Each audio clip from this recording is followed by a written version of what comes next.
নওগাঁয় সাংবাদিকদের সাথে নবাগত জেলা প্রশাসকের মতবিনিময় অনুষ্ঠিত। তথ্য ভিডিওচিত্রে নওগাঁ থেকে আমাদের প্রতিনিধি সাব্বির আহমেদ। নওগাঁয় নবাগত জেলা প্রশাসকের সাথে সংবাদকর্মীদের এক মতবিনিময় সভা অনুষ্ঠিত হয়েছে। গতকাল রবিবার 15 সেপ্টেম্বর বিকেলে জেলা প্রশাসক কার্যালয়ের সভাকক্ষে এই মতবিনিময় করেন নওগাঁ জেলা প্রশাসক মোহাম্মদ আব্দুল আউয়াল।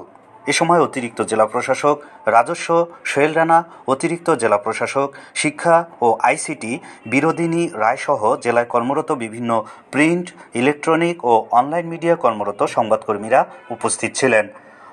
মতবিনিময় সভায় নওগাঁর প্রত্যেকটি সরকারি অফিস ঘুষ ও দুর্নীতিমুক্ত করার পাশাপাশি পুরো জেলার উন্নয়নে নতুন নতুন কর্মপরিকল্পনা গ্রহণে জেলা প্রশাসকের প্রতি আহ্বান জানান গণমাধ্যম কর্মীরা।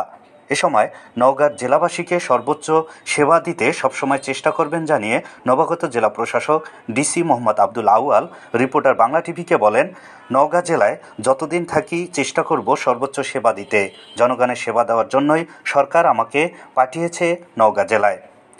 নবাগত জেলা প্রশাসক মোহাম্মদ আব্দুল আউয়াল এ সময় আরও বলেন, সমাজের অসঙ্গতি তুলে ধরতে গণমাধ্যমের ভূমিকা সবথেকে বেশি। আমি প্রত্যাশা করব নওগাঁর গণমাধ্যম কর্মীরা তাদের সত্য লেখনের মধ্য দিয়ে জেলার সমাজ সংস্কারের কাজে ভূমিকা রাখবে। তিনি বলেন, বহু ত্যাগের মধ্য দিয়ে এদেশের ছাত্র জনতা একটি নতুন বাংলাদেশ উপহার দিয়েছে সমাজ সংস্কারের জন্য। তাদের এই কষ্টার্জিত অর্জনকে কোনোভাবেই আমরা বৃথা হতে দিব না।